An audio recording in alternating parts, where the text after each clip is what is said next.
So guys, andito tayo ngayon sa kusina. So, sobrang init dito sa Kuwait guys. Wala akong magawa.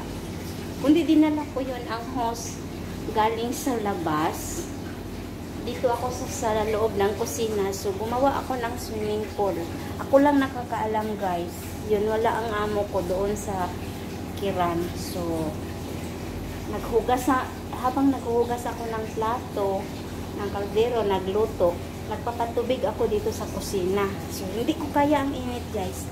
So, ito na yung gawin ko. Naliligo ako dito sa kusina. Uy, ito niyo.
Diba? Pag kayo mainitan din sa bahay ng amo nyo, gawin nyo to. Hindi kayo mahihirapan sa inyo. Mas malamig.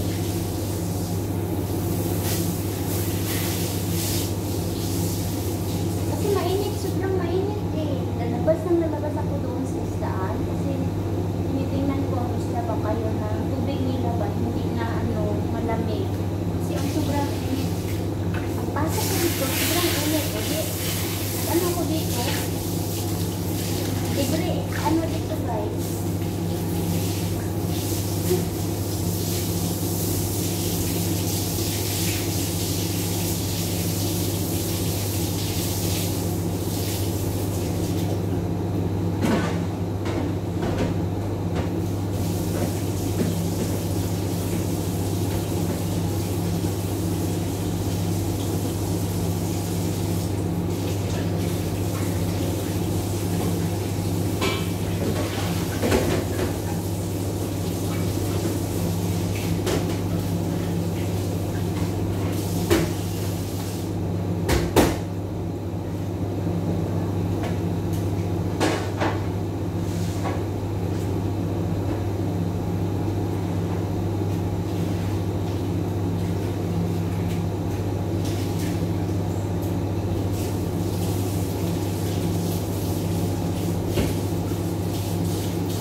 Hindi na ako masyadong naiinitan.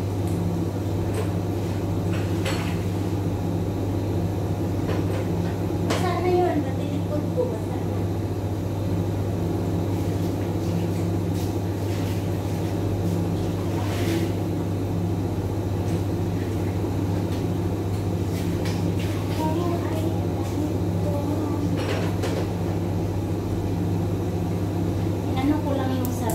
Guys, para po hindi po ako sobrang mainitan. O di ba? Ang pagod.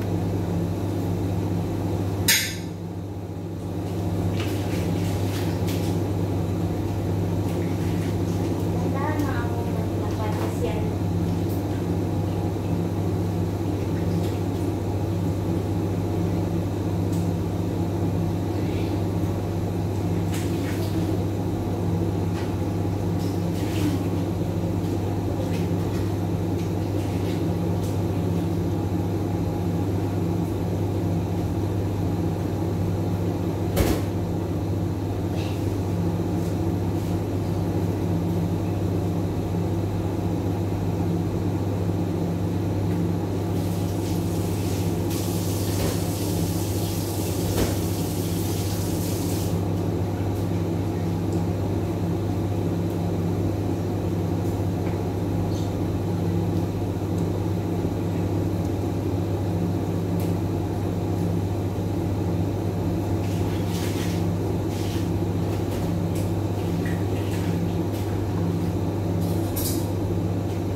Gawin nyo to guys sa bahay ng amo nyo.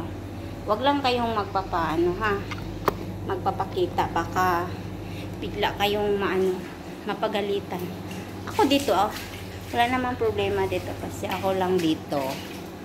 Ako lang dito. Ngayon. Pero pag nanditong amo ko, magalit yan. Kasi kanina pa to. O diba? O diba dito? Naghuhugas kasi ako dito sa sa kusina. Tapos yun, nawala na yung ko. Wala na yung paa ko, ang sobrang sakit sa tubig. Kasi na siya. Na parang na yung kalyo niya. May kalyo kasi yung ko eh. Grabe ang sobrang init. Hindi ko matiis. So, sobrang init guys. Hindi ko naman matiis yung init. So, yun.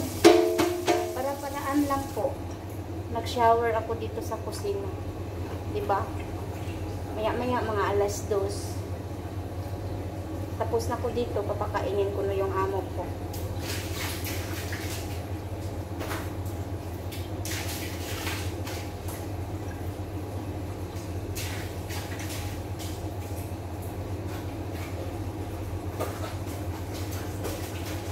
Dapat ang resort sa labas, pero sa akin sa loob ang swimming pool.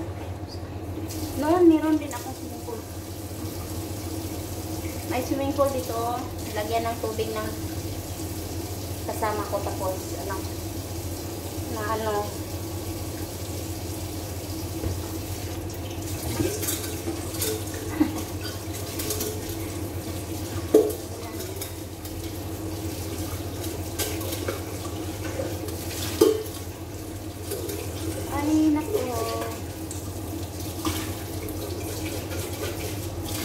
shampoo. Wala ko nag-shampoo dari eh.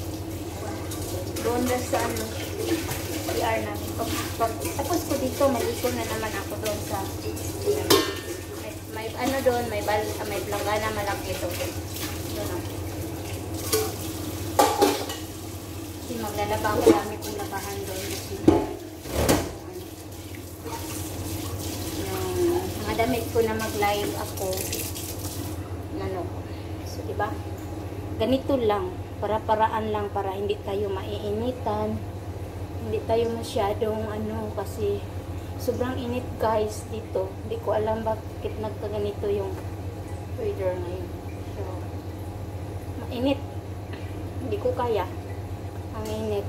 So, dito, naliligo ako dito sa basang-basa na yung damit ko. Naliligo ako dito sa kusina. Diba? Fresh. Ang saya-saya guys. Ang saya-saya ko. Naghuhugas man ako sa kusina at least na hindi ko naiinitan. Pero yung paa ko at saka ko masakit kasi ang tubig mainit, tapos parang nawala na yung kalyo. Diba? Ganito lang. So, mag-bye-bye na tayo guys. Kasi iulit ko na to yung hose doon sa labas. Tapos,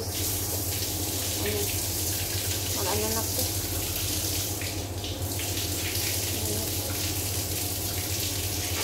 Diba? Diba guys? Bye-bye na ako. Bye-bye. Thank you for watching. Thank you for watching ha. Yan lang ang gawin ninyo pag maiinitan kayo sa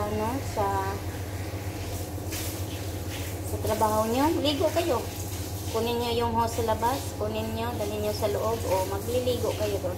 Gayahin nyo ako. Basta wag lang kayong magpapakita ng amo nyo kasi pag makita kayo na, pagalitan kayo. Ako hindi pa to nakita kasi wala dito yung amo ko. Pero, naglilinis ako dito ha. Naglilinis ako dito. Yan. Sobra na linis ng kusina dito kasi nasyaweran ko. Hindi ko lang hindi ko lang sinali yung kuryente kasi baka makurentihan tayo. Okay? Bye-bye! Thank you for watching. Bye!